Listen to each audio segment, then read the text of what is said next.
இயேசுவில் பிரியமான சகோதர சகோதரிகளே, இந்த ஊடகத்தின் வழியாக ஆண்டவரின் உயிருள்ள இறைவார்த்தையை உங்களோடு பகிர்ந்து கொள்வதிலே மிகுந்த மகிழ்ச்சி அடைகின்றேன். இன்றைய நற்செய்தியில் இயேசு விண்ணரசை புதையலுக்கும் விலையுயர்ந்த முத்துக்கும் ஒப்பிடுகிறார். இந்த புதையலையும் விலையுயர்ந்த முத்தையும் கண்டுகொள்கின்ற மனிதர்கள் தங்களிடம் இருந்ததை செலவழித்து அல்லது இழந்து அவற்றை தங்களுக்குரியதாக்கிக் கொள்வதை நாம் பார்க்கின்றோம். ஒன்றை இழந்தால்தான் மற்றொன்றை பெற முடியும் என்பது நமது வாழ்வின் இயல்பு. அது ஆன்மீக வாழ்வாக இருந்தாலும் சரி, அல்லது பொருளாதார வாழ்வாக இருந்தாலும் சரி. நமது அன்றாட வாழ்வில் நாம் கற்றுக்கொள்ளும் ஒரு பாடம் இது.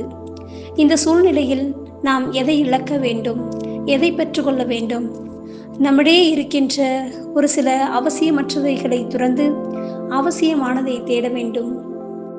ஒரு சில தீய பழக்கங்களை விடுத்து நம்மிடமிருந்து அகற்றி நம்மிடம் இருக்கும் புதையலை, விலையுயர்ந்த முத்துக்களை கண்டுகொள்ள வேண்டும். இதைதான் இன்றைய முதல் வாசகத்திலும் நாம் வாசிக்கின்றோம். நீ என்னிடம் திரும்பி வந்தால் நான் உன்னை முன்னைய நிலைக்கு கொண்டு வருவேன். கடவுள் நம்முடைய தவறுகளை மறந்து விடுகின்றார். நம்மை தண்டிக்க வேண்டும் என்பது அவருடைய விருப்பம் அல்ல. மாறாக நாம் அவரிடம் திரும்பி வர வேண்டும் என்பதே அவருடைய விருப்பம்.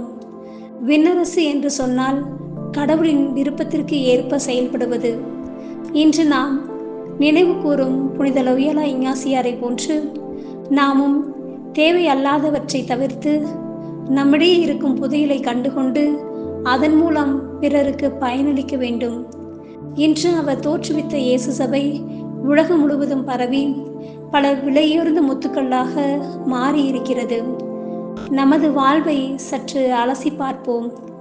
நம்மிடம் இருக்கும் அவசியமற்ற தீய பழக்க வழக்கங்களை, எண்ணங்களை, தற்பெருமை, சுயநலம், பொறாமை, புறம் கூறுதல் இவற்றையெல்லாம் இழக்க தயாராக இருக்கின்றோமா? நம்மிடையே இருக்கும் புதையலை கண்டுகொண்டு அதை பிறரோடு பகிர்ந்து வாழ தயாராக இருக்கின்றோமா? சிந்திப்போம். சிந்தனையோடு நிறுத்தாமல் கடவுளின் விருப்பத்திற்கு செயல்படுவோம். மூவொரு இறைவன் என்றென்றும் போற்றப் பெறுவாராக. ஆமென்.